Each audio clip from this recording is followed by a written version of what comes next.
What's the creepiest thing that has happened to you that still haunts you to this day? Lived in the Hollywood Hills and this happened in the early 80s. Crazy knocking at my door at 9 p.m. I go to answer the door and there's a lady there just hysterical, talking about there's so much blood. She looks normal and is dressed in clean clothing, so we let her in. She tells a story about seeing someone get stabbed.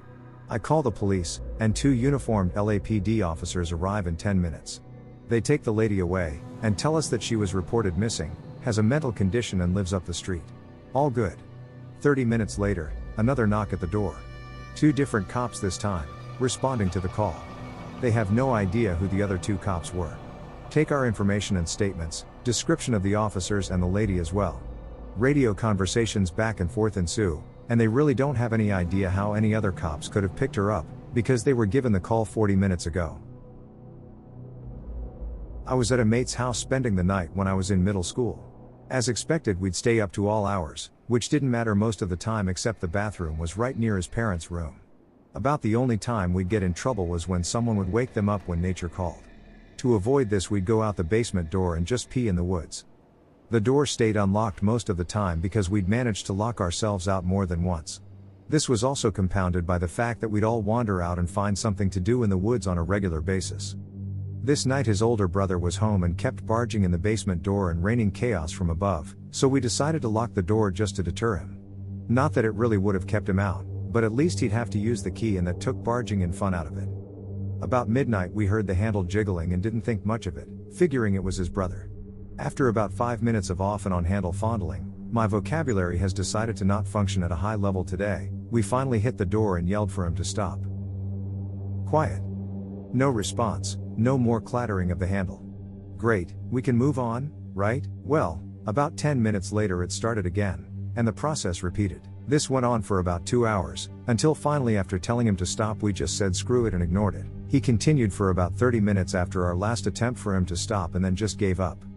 Well, fast forward to about 9 a.m., we were just stirring and one of my mates had to go to the bathroom. If you've ever had a sleepover like that, there are bodies strewn wherever there is space, and once the first person starts walking around it kind of stirs the nest. We all started stretching and making our way to relieve ourselves of all the soda we'd binged on the night before. As I go walk outside I grabbed the door handle to close it behind me and noticed it felt rough. After looking at it I saw that the space around the keyhole was all but destroyed.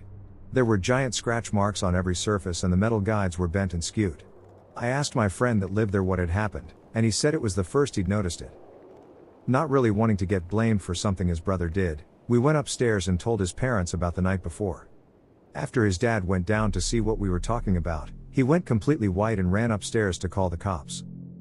Evidently someone had been trying to force the lock open while we were all inside. That's actually happened to me more than once on different occasions. What completely freaks me out about this time was that this person knew we were in there and that we knew someone was trying to get in. Even so, he repeatedly tried to force his way inside. God knows what sort of person that was. When I was 7 years old, my mom gave birth to my little sister. Me and my dad went to visit her in the hospital to check out the new family member. As 7-year-olds often do, I got bored, so my parents sent me to the kiosk right outside the main building to get an ice cream. As I was walking towards the kiosk I cut over the lawn as it was a shorter walk. Suddenly I feel and hear a really heavy thud right behind me. I turn around to see the warped, mangled body of a man in a hospital gown maybe 40 to 50 centimeters from where I was standing. The man had jumped off the hospital roof after receiving news he had terminal cancer. My mom and a lot of the others in the birth ward even saw the guy flying past the windows.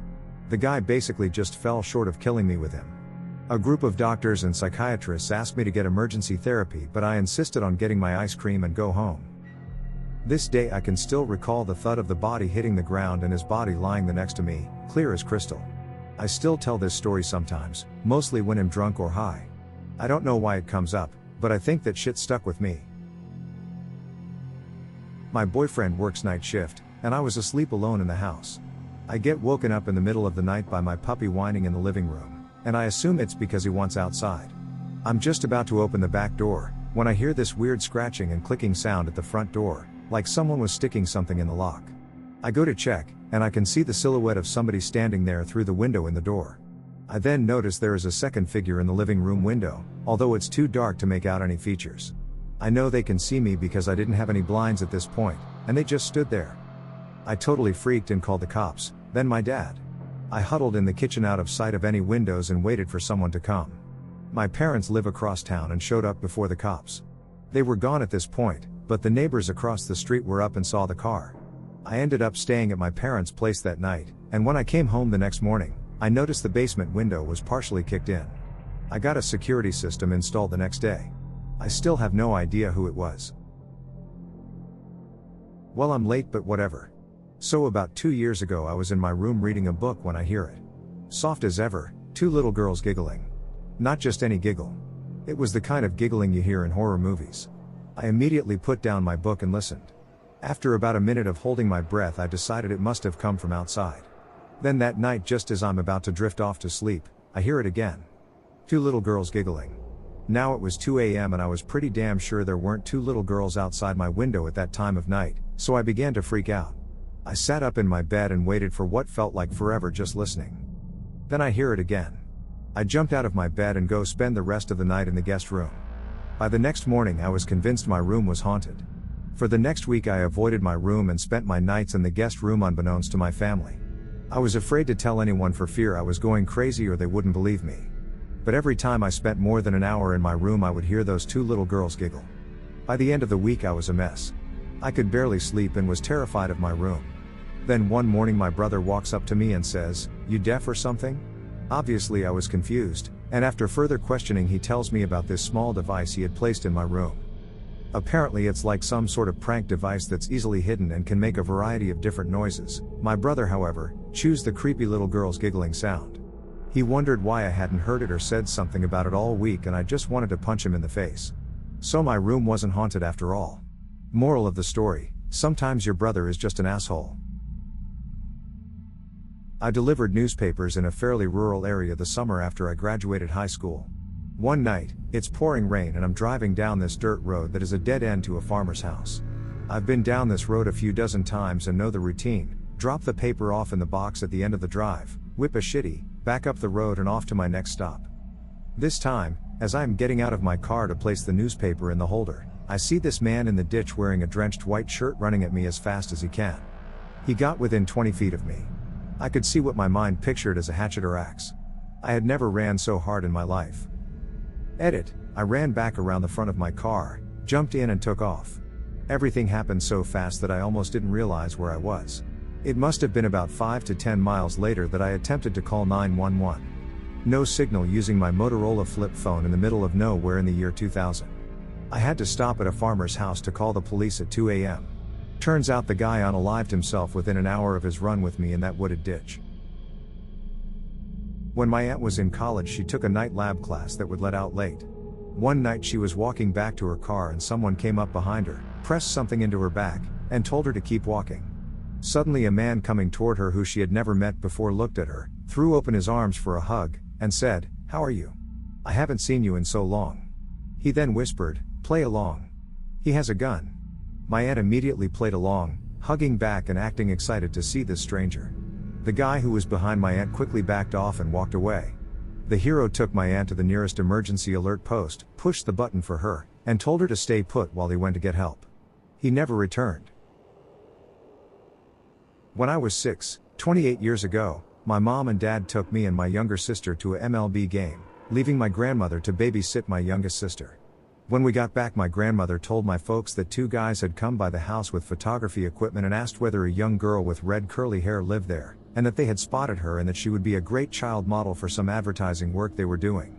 When my grandmother said she wasn't home, they said they would come back another time. My grandmother and mom didn't think much about it, but my dad said something's not right here and called the police. 15 minutes later, several FBI agents showed up and began conducting interviews with my grandmother and my parents while I ran around and showed the agents my Matchbox police helicopter. Turns out we had been targeted by a child theft ring. The photographers would take a bunch of photos and wait until the toddler threw a tantrum, and the photographers would then ask the mother to go grab a toy to keep the child entertained. While the mother was out of the room, they would grab the child and bolt, leaving everything else behind. The FBI told my folks that my sister had already been sold and would have been out of the country within 24 hours if they got her. We were advised to change preschools and other aspects of our daily routine. It still gives me the chills to think about what could have happened to her. Needless to say, Mom became pretty overprotective. It was a few years before she even trusted us with a babysitter. A guy made a Craigslist posting saying he was a talent scout and ran an agency. He got the interest of a father, grandfather and his granddaughter. This guy's specialty was casting families, preferably children, under the guise that he was looking to produce a film and needed actors. Not too long ago, the grandfather and his granddaughter went to meet this guy up at the house. They actually drove by 2 hours early to check out the house before going to it.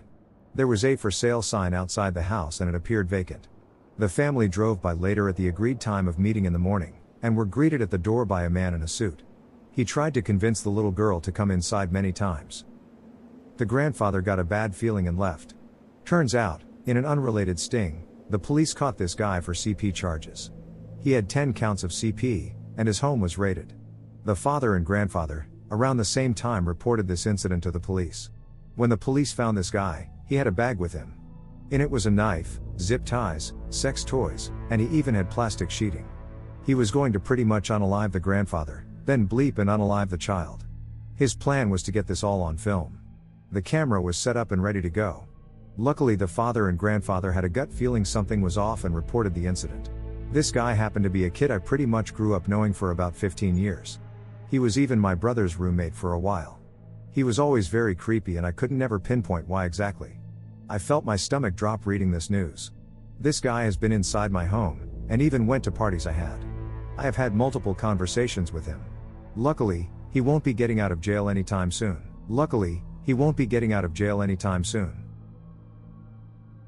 I had a dog once that was super loyal and loving and would always come running to me when I called, and would almost crash into me whenever I had treats for him. One day, sitting in the living room, all of his hair stood up on his back and he was just staring over my shoulder, growling and showing his teeth. No matter what I would do to try to get him to come to me, he would never break his stare at that one spot and just kept growling. I eventually carried him out of the room because it was freaking me and my roommates out so bad. Growing up, there was an extra room upstairs in our house we used as an office. It had a closet with one of those tiny attic access doors on the side. We'd sometimes all be downstairs watching TV and we'd hear a creaking sound moving toward that room. The room was next to mine and sometimes I'd find the closet door open with the light on and the little door to the attic cracked open. There was a spot on the wall that our declawed cat would always attack. There was missing paint from the cat attacks. All of that was creepy, but the night the dog, who never came upstairs without my dad, started barking in the hallway by my room toward the office was the worst. She barked and growled for a bit, then she started backing off into my room, while looking up as if staring at the face of a person coming toward her. She backed into my room, then squealed like she'd been stepped on and ran into the far corner from my door and put her nose and eyes into the corner and whimpered. I picked her up and went downstairs to sleep on the couch. That was 14 years ago and I'm still freaked out by it.